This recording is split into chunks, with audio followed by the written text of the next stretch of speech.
안녕하세요. 빠바람복독바입니다. 구독과 좋아요, 알림 설정, 회원가입 부탁드리겠습니다. IMF에서 아주 무서운 경고를 오늘 내놨습니다.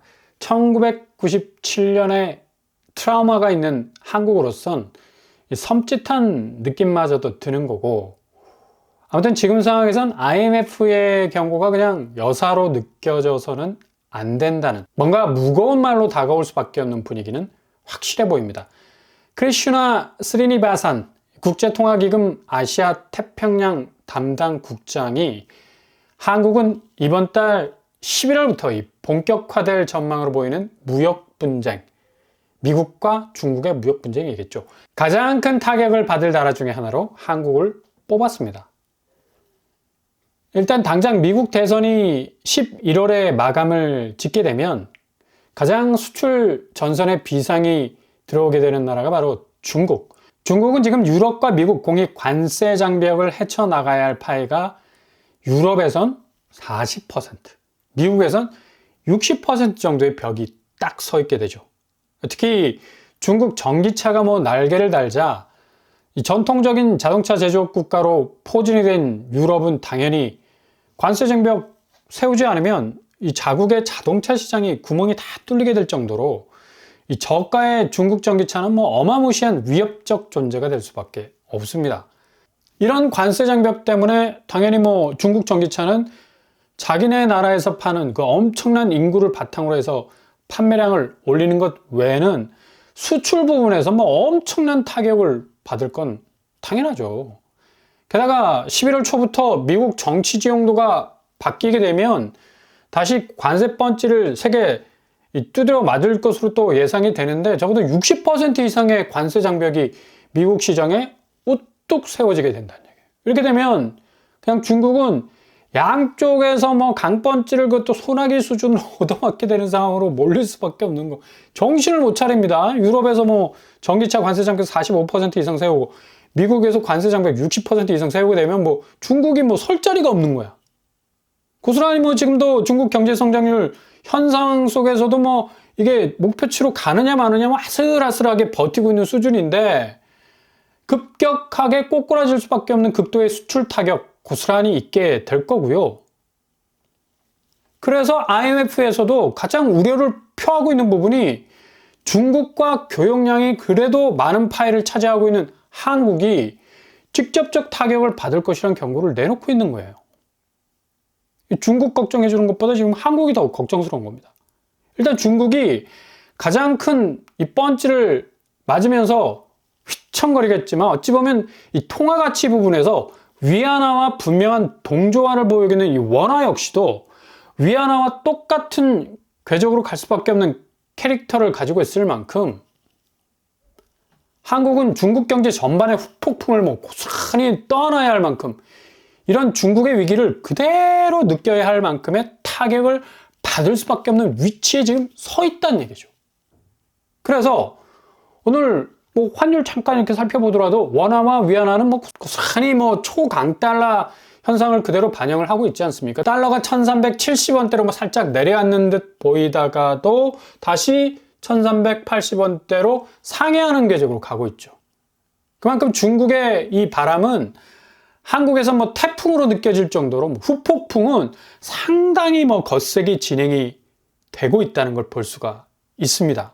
그리고 IMF에서는 한국 잠재 성장률이 2%대로 떨어지고 있다는 점.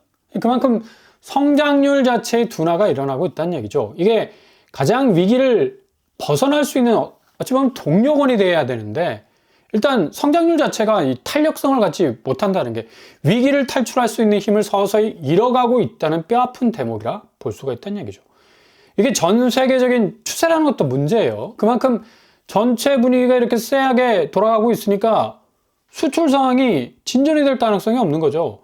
전 세계 네트워크 자체가 이렇게 꼬여 있는 상태가 단기간 안에 회복될 수 있는 여지도 주변에 수출 환경이라도 좋으면 이게 아주 짧은 시간 안에 부진을 뚫고 갈 수 있는 형편이 될 수가 있을 건데, 그냥 거의 동반해서 내려앉고 있는 상황이니까 뚜렷한 해법이 없다라는 게 더 큰 문제죠. 게다가 제일 큰 한국적 문제, 바로 부채입니다. 우리는 빚 빼면 시차라는 그런 말처럼 그냥 고령화, 생산성 저하라는 이 베이스 위에 부채 비중이 60% 이상으로 높아진 상황에선 성장률 대비 부채 비중이 너무 높다는 것도 뭐 IMF에서 당연히 지적을 하고 있는 거고요. 현재 한국은 1분기 기준으로 볼 때 GDP 대비 부채 비율이 92% 정도입니다. 뭐 압도적 비율을 가지고 있다 할 수가 있겠죠. 뭐 그 그림자에 눌려서 죽을라. 이렇게 되면 무역 분쟁으로 인한 중국의 타격이 후폭풍으로 오게 될 때 가장 자극적으로 타격할 수 있는 부분이 바로 부채 부분 아니겠습니까? 어느 정도 자기 자산의 무게감을 가지고 있으면 이게 오뚜기처럼 쇠뭉치가 든든하게 밑바닥에 깔려 있게 돼서 다시 중심을 잡고 바닥 일어서게 되죠. 그러나 이게 전혀 모래성 같은 부채들로 깔려 있게 되면 넘어지는 것 자체가 치명상을 입을 수 있는 위험이 커질 수 있다는 얘기입니다. 그러니 오늘 IMF에서도 중국 다음으로 한국이라는 얘기가 그냥 자연스럽게 흘러나올 수밖에 없는 거죠. 이게 지금 일본이 버블을 맞았을 때 90년대 상황하고 아주 닮았습니다. 대기업들의 이 수출 부진, 여기저기서 뭐 상처가 나고 있는 것을 증시에서 고스란히 우리가 목격할 수 있지 않습니까? 약진하는 반도체 부분에서의 모습들이 외국인 매도세로 돌아서는 아주 기이한 현상은 역시 국내 빅테크 기업들이 호재를 맞을 수 있는 실적을 거두는 그 이면에는 앞으로의 전망이 그리 밝지 못하다라는 그런 이중평가까지 나오고 있어서 대체로 금융시장에서 매도세가 외국인들로 빠져나가는 구멍이 뻥 하고 뚫려 있는 상태. 삼성전자 파운드리 라인 추가로 셧다운. 뭐 그러니까 생산 설비에서 전원을 꺼버리는 적자 축소에 총력을 기울이는 모습 보이고 있는데 생산 설비 50% 가까이 확대를 시키는 범위로 확장이 되고 있죠. 파운드리 부분에서의 약화가 뭐 당연히 예상이 될 수밖에 없고요. 일본이 소니를 비롯한 대기업들이 버블 당시 엄청난 위기를 맞은 것과 좀 비슷해 보이고요. 이런 분위기와 맞물려서 부동산 거래 절벽이 뭐 서서히 등장하고 있죠. 이젠 더 이상 뭐 집을 사줄 사람이 존재하지 않을 정도로 그림자도 찾기 힘든 상황으로 가고 있습니다. 결국 기업이 어려워지니 소비 여력을 뭐 줄일 수밖에 없는 거고 가장 현금 동원이 많이 되어야 될 이 상품 아파트 거래는 언감생심 뭐 꿈도 못 꾸는 불황이 시작이 된 건데 이게 단순 대출 규제에서 나오는 거래량 축소가 아니란 얘기입니다. 기본 기저에 깔려있는 산업 생태계의 불황이 밀어닥치면서 소비 단계를 계속적으로 축소하려는 움직임으로써 뭐 특히 부동산에서는 아파트 최소 뭐 억 단위부터 시작하는 소비를 누가 과감히 하려 하겠습니까? 그러니 9월 거래량 어제 마감이 됐는데 6천 건에서 거의 3천 건으로 반토막이 나버렸습니다. 다음 달 역시도 뭐 추세를 보면 이게 3천 건에서 4천 건으로 갈 가능성도 있어서 고스란히 주저앉은 거래량으로 갈 가능성 높다는 얘기죠. 아마 11월 금융 대변화 격변이 일어나면 뭐 거의 거래량은 일일 거래량은 거의 스탑이 될 정도로 멈춰설 가능성도 있어서 이것보다 더 떨어질 수가 있습니다. 물가는 뭐 천정부지로 체감적으로 뜨거 할 만큼 또 오르고 있고요. 물가 지표가 잡히지 않는 거 초반에 말씀드린 대로 환율이 불안정한 상황에선 수입 물가 지수가 오를 수밖에 없어서 당연히 뭐 물가 지표가 흔들릴 수밖에 없는 궤적으로 갈 수밖에 없다는 얘기죠. 90년대 일본 상황이 딱 이랬습니다. 물가 지표가 급상승하는 지점에서 중앙은행이 할 수 없이 금리를 확 올려야 하는 상황이 발생을 한 거죠. 너나 나나 도쿄에 있는 집을 빚으로 돌려막기 해가면서 사는 와중에 뭐 이런 일까지 벌어졌으니 완전히 사단이 난 거죠.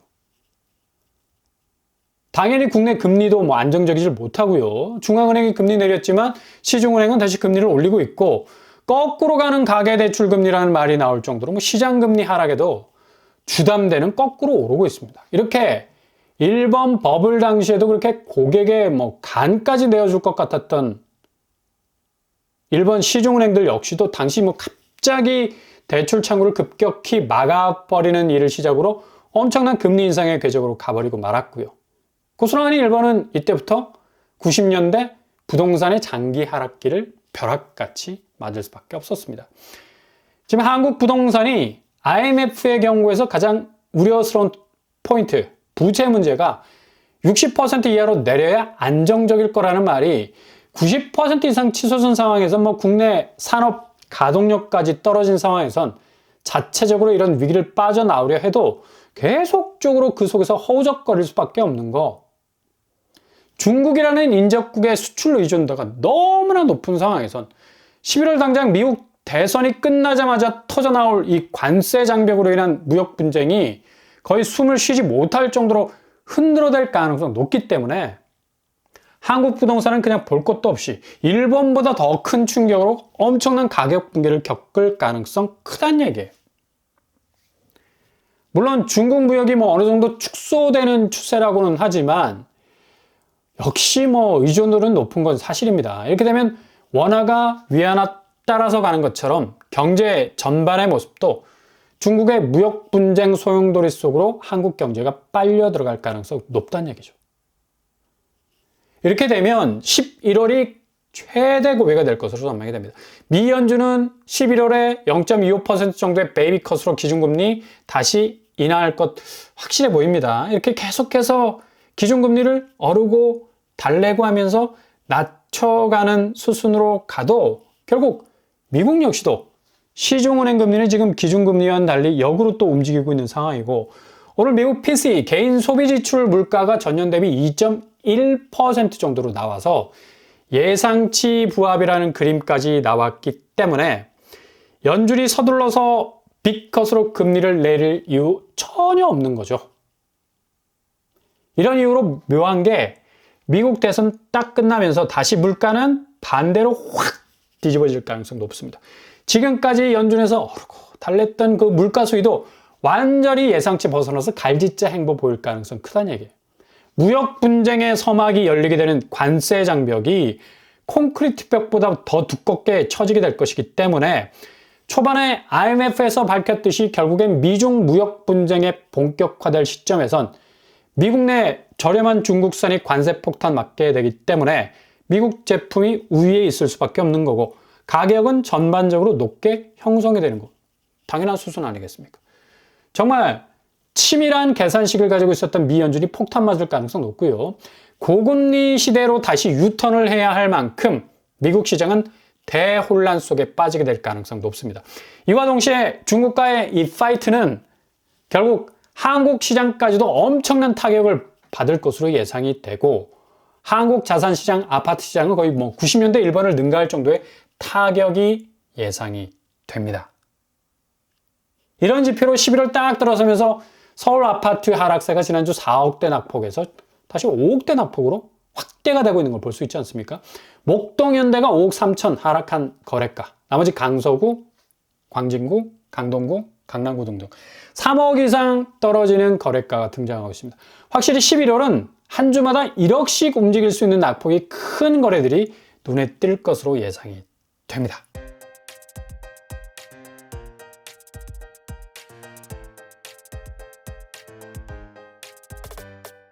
오늘의 부동산 캐릭터죠. IMF에서 오늘 경고 예사롭지 않게 들리게 되죠. 그냥 외교적 차원에서의 좋은 말만 늘어놓은 게 아니라 딱딱 뼈대를 짚는 말들. 당장 11월 미중 무역 분쟁으로 인한 타격, 성장률 둔화, 그 중에서도 아킬레스건과 같은 부채 문제, 결국 한국 부동산이 떠안고 있는 가장 무서운 공포들인데, 이게 곧바로 집값 하락이라는 모습으로 재현이 되는 그런 수순으로 가고 있는 것을 고스란히 보여주는 그런 시기인 것만은 분명해 보이네요. 오늘도 응원합니다. 항상 여러분의 길이 꽃길만 되실 수 있길 바랍니다. 이상 뻔뻔한 복두발 마치겠습니다. 구독과 좋아요 부탁드립니다. 감사합니다.